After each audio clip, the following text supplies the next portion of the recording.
আমন্ত্রণ জানাচ্ছি আপডেট সংবাদে। শুরুতেই জানিয়ে দিব গুরুত্বপূর্ণ শিরোনাম, এরপরেই থাকবে বিস্তারিত। পাকিস্তানি নির্বাচন, ইমরান খান সমর্থিতরা এগিয়ে, দ্বিতীয় স্থানে নওয়াজের দল, জনগণ দেখিয়ে দিল ইমরান খানই সেরা। এরপর জানাবো আমেরিকার অন্যায় সমর্থন ইসরায়েলের জন্য চরম পরাজয় বয়ে আনবে বলছে ইরান। এবার রাফা শহর খালি করার নির্দেশ দিলেন যুদ্ধবাজ ইসরায়েলি প্রধানমন্ত্রী। দামেস্কের আকাশে গোলান থেকে আসা ড্রোন ভূপাতিত করল সিরিয়া। এবং সর্বশেষ থাকবে ইউক্রেনের রাশিয়া পরাজিত হতে পারে না বললেন Russia president Vladimir Putin. Pakistani নির্বাচন, ইমরান খান সমর্থিতরা এগিয়ে, দ্বিতীয় স্থানে নওয়াজের দল, জনগণ দেখিয়ে দিল ইমরান খানই সেরা। পাকিস্তানের জাতীয় পরিষদ নির্বাচনে 265 আসনের মধ্যে 227 আসনের অনানুষ্ঠানিক ফল ঘোষণা করা হয়েছে।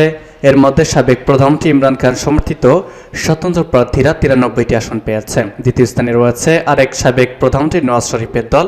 এরপরে রয়েছে বিলাল ভুট্টো জারদারি দল, পাকিস্তান পিপলস পার্টি। বেসরকারি টেলিভিশন জিও নিউজের ওয়েবসাইটে প্রকাশিত ফল অনুযায়ী স্বতন্ত্র প্রার্থীরা 91টি আসনে জয়ী হয়েছেন, যার বেশিরভাগই ইমরান খানের দল পাকিস্তান তেহরিক ইনসাফের সমর্থিত প্রার্থী। দ্বিতীয় অবস্থানে থাকা নওয়াজের দল পাকিস্তান মুসলিম লীগ পেয়েছে 64টি আসন, আর বিলালের পাকিস্তান পিপলস পার্টি পেয়েছে 51টি আসন। এর বাইরে MQM 13টি, PML 3টি এবং JUI ও IPP 2টি করে আসনে জয় পেয়েছে। এদিকে সমর্থিত প্রার্থীর কাছে হেরে গেছেন সাবেক প্রধানমন্ত্রী ও PMLN এর প্রধান নেতা নওয়াজ শরীফ। বৃহস্পতিবারের সাধারণ নির্বাচনে মানসেরাহ আসনের স্বতন্ত্র প্রার্থী শাহজাদা গাস্তাসাপের কাছে বড় ব্যবধানে হেরেছেন এই প্রধানমন্ত্রী পদপ্রার্থী। ইমরান খানকে ঠেকাতে চেষ্টার কোনো কমতি রাখা হয়নি। 10 মাস ধরে কারাবন্দী, 4 মামলায় 34 বছরের কারাদণ্ডের সঙ্গে 10 বছরের জন্য নির্বাচন থেকে নিষিদ্ধ তার দল PTI-কে নির্বাচন করতে দেওয়া হয়নি। বাধ্য হয়ে ইমরান সমর্থিতরা স্বতন্ত্র প্রার্থী হয়ে ভোট করলেন, সেখানেও বাধা। প্রার্থীদের নির্বাচনী সভা করতে দেওয়া হয়নি, তাদের হামলা মামলা দিয়ে করা হয়েছে দমনপীড়ন।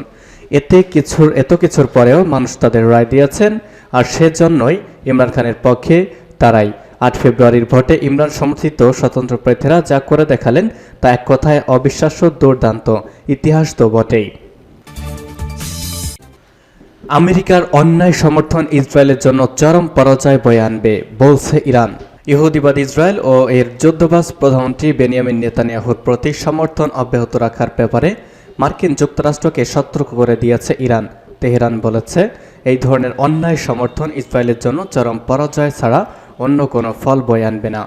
লেবানন সফররত ইরানের পররাষ্ট্রমন্ত্রী হুসেইন আমির আবদুল্লাহিয়ান গতকাল বৈরুতে পৌঁছে সাংবাদিকদের সঙ্গে আলাপকালে এই হুঁশিয়ারি উচ্চারণ করেছেন। তিনি বলেন, ইহুদিবাদী ইসরায়েল মার্কিন যুক্তরাষ্ট্রকে পশ্চিম এশিয়ার চলমান যুদ্ধের চোরাবালিতে ডুবিয়ে দিতে চায়।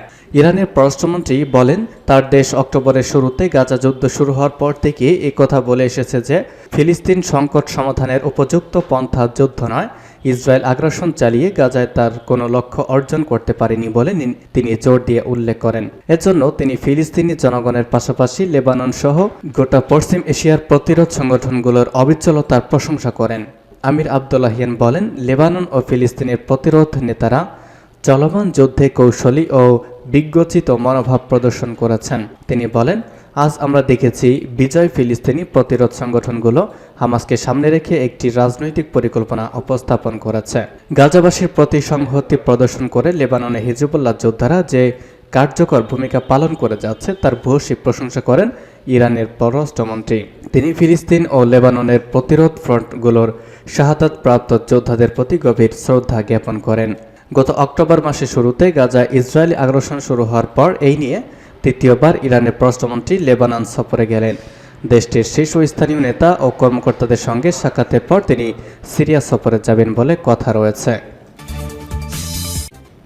এবার রাফা শহর খালি করার নির্দেশ যুদ্ধবাজ ইসরায়েলি প্রধানমন্ত্রীর। জাতিসংঘ সহ আন্তর্জাতিক সংস্থাগুলোর কঠোর হুঁশিয়ারি সত্ত্বেও ইহুদিবাদী ইসরায়েলের যুদ্ধবাজ প্রধানমন্ত্রী বেনিয়ামিন নেতানিয়াহু গাজা উপত্যকার দক্ষিণ প্রান্তের রাফা শহর থেকে ফিলিস্তিনি বেসামরিক নাগরিকদের সরিয়ে দেওয়ার জন্য দখলদার সেনা কর্মকর্তাদেরকে একটি কর্মপরিকল্পনা চূড়ান্ত করার নির্দেশ দিয়েছেন। তিনি মারাত্মক ঘনবসতিপূর্ণ এই শহরে বড় ধরনের সামরিক অভিযান চালানোর আগে বেসামরিক নাগরিকদের সরিয়ে ফেলার নির্দেশ জারি করলেন। এমন সময় নেতানিয়াহুর এই নির্দেশ এলো যখন এই তেল আবিবের নির্দেশেই গাজার 23 লাখ মানুষের মধ্যে প্রায় 18 লাখ মানুষই উপত্যকার নানা প্রান্ত থেকে এসে এই রাফা শহরের অস্থায়ী তাঁবু বা জাতিসংঘের আশ্রয় কেন্দ্রগুলোতে আশ্রয় নিয়েছেন। এর আগে উত্তর ও মধ্য গাজা শহরগুলোতে আগ্রাসন চালানোর আগে বেসামরিক নাগরিকদের সরিয়ে দেওয়ার জন্য ইসরায়েলকে এরকম কোনো পরিকল্পনা করতে দেখা যায়নি, বরং তার নির্দেশ দিয়েই দায় সেরেছে। কিন্তু এবার নিজের প্রভু মার্কিন যুক্তরাষ্ট্র গাজার বেসামরিক নাগরিকদের ব্যাপক হারে ধ্বংসযজ্ঞের বা হত্যাযজ্ঞের ব্যাপারে তেল আবিবের প্রতি কঠোর হুঁশিয়ারি উচ্চারণ করার পর ইহুদিবাদী প্রধানমন্ত্রী ব্যতিক্রমে এই নির্দেশ দিলেন। নেতানিয়াহুর দপ্তর থেকে শুক্রবার প্রকাশিত একটি বিবৃতিতে বলা হয়েছে, রাফা শহরের বেসামরিক নাগরিকদের সরিয়ে দেওয়ার পাশাপাশি হামাসের বিরুদ্ধে অভিযান চালানোর একটি যৌথ পরিকল্পনা ঘোষণা করা হয়েছে। রাফা শহরে হামাসের 4 ব্যাটালিয়ন সদস্যকে অক্ষত রেখে হামাসকে ধ্বংস করা সম্ভব নয়। তবে পর্যবেক্ষকরা রাফা শহর খালি করে ফেলার এই ঘোষণাকে প্রচারণা এবং বিশ্ব জনমত ধোঁকা দেওয়ার অপকৌশল বলে মনে করেছেন। তারা বলেছেন, গত অক্টোবরে ইসরায়েল উত্তর গাজার 11 লাখ অধিবাসীকে দক্ষিণে সরে যাওয়ার নির্দেশ দিয়েছিল, কিন্তু এরপরে পলায়নরত মানুষদের পাশাপাশি দক্ষিণ আশ্রয় নেওয়া গাজাবাসীর উপরও নারকীয় হত্যাযজ্ঞ চালায় মানবতা শত্রু ইসরায়েল। এবার দক্ষিণ গাজা খালি করার নির্দেশ এমন সময় জারি করা হলো যখন উপত্যকার বাকি অংশগুলো ধ্বংসস্তূপে পরিণত হয়েছে এবং সেসব অংশ বসবাস অযোগ্য বলে বিবেচিত হচ্ছে। দামেস্কের আকাশে গোলান থেকে আসা ড্রোন ভূপাতিত করল সিরিয়া। ইহুদিবাদী ইসরায়েল অধিকৃত গোলান মালভূমি থেকে নিক্ষিপ্ত 2টি ড্রোন গুলি করে ভূপাতিত করার কথা ঘোষণা করেছে সিরিয়া। দেশটির একটি সামরিক সূত্রের বরাত দিয়ে সরকারি বার্তা সংস্থা সানা এই খবর জানিয়েছে। খবরে বলা হয়েছে, সিরিয়ার আকাশ প্রতিরক্ষা ব্যবস্থা দেশটির রাজধানী দামেস্কের আকাশে শুক্রবার গুলি করে 2টি ড্রোন ভূপাতিত করেছে। সূত্রটি বলেছে, স্থানীয় সময় শুক্রবার বেলা 2টার পর গোলান মালভূমির দিক থেকে 2টি ড্রোন সিরিয়ার আকাশসীমা লঙ্ঘন করে আমাদের আকাশ প্রতিরক্ষা ব্যবস্থা দামেস্কের আকাশে এইগুলোকে গুলি করে নামায়।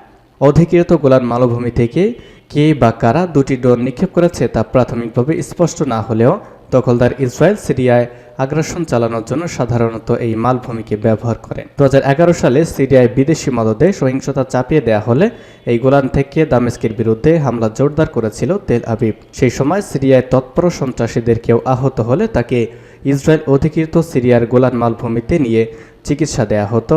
এদিকে গত 7 অক্টোবর ইহুদিবাদী ইসরায়েল গাজা উপত্যকায় নজিবিন গণহত্যা শুরু করার পর থেকে সিরিয়া দখলদার সেনাদের অন্যতম লক্ষ্যবস্তুতে পরিণত করা হয়। এবং সর্বশেষ জানিয়ে দিব, ইউক্রেনের রাশিয়া পরাজিত হতে পারে না বললেন পুতিন। প্রেসিডেন্ট ভ্লাদিমির পুতিন বিতর্কিত ডানপন্থী সাংবাদিক টুকার কালসনের সঙ্গে এক সাক্ষাৎকারে বলেছেন, পশ্চিমা বিশ্বের বোঝা উচিত ইউক্রেনের রাশিয়াকে পরাজিত করা অসম্ভব। সাক্ষাৎকারটি বৃহস্পতিবার প্রকাশিত হয়। ফক্স নিউজের সাবেক মালিকের সাথে 2 ঘন্টার এক সাক্ষাৎকারে পুতিন আরও বলেছেন, অল স্ট্রিট জার্নালের কারাবন্দী রিপোর্টার ইভান গার্সোকোভিচের বিষয়ে একটি চুক্তিতে পৌঁছাতে যেতে পারে। ইউক্রেনের রাশিয়ার আগ্রাসনের 2 বছর পূর্তি প্রাকালে তিনি এই সাক্ষাৎকার দেন। তিনি বলেন, নির্দিষ্ট কিছু শর্তাবলীর আওতায় বিশেষ সার্ভিস চ্যানেলের মাধ্যমে আলোচনা করা হচ্ছে। সাক্ষাৎকারের সময় তিনি জোর দিয়ে বলেন, এই প্রতিবেদক হচ্ছেন একজন গুপ্তচর। এই সাংবাদিকের বিরুদ্ধে রাশিয়ার এমন অভিযোগ ওয়াল স্ট্রিট জার্নাল এবং মার্কিন সরকার একেবারে নাকচ করে দিয়েছে। 2019 সালের পর পশ্চিমা গণমাধ্যমের কোনো সাংবাদিককে দেওয়া এটি ছিল পুতিনের প্রথম সাক্ষাৎকার। আগামী নভেম্বর অনুষ্ঠেয় যুক্তরাষ্ট্রের নির্বাচনে হোয়াইট হাউসের প্রার্থী এবং যুক্তরাষ্ট্রের সাবেক প্রেসিডেন্ট ডোনাল্ড ট্রাম্পের ঘনিষ্ঠ কালসন কিছু কঠিন প্রশ্নে জানতে চাইলে তিনি বেশিরভাগই মনোযোগ দিয়ে শোনেন এবং এ সময় ক্রেমলিন নেতা তাকে রাশিয়ার ইতিহাস সম্পর্কে তার দৃষ্টিভঙ্গির উপর বক্তব্য দেন। পুতিন বক্তৃতায় বলেন, রাশিয়া বারবার পশ্চিমা বিশ্বাসঘাতকতার শিকার হয়েছে।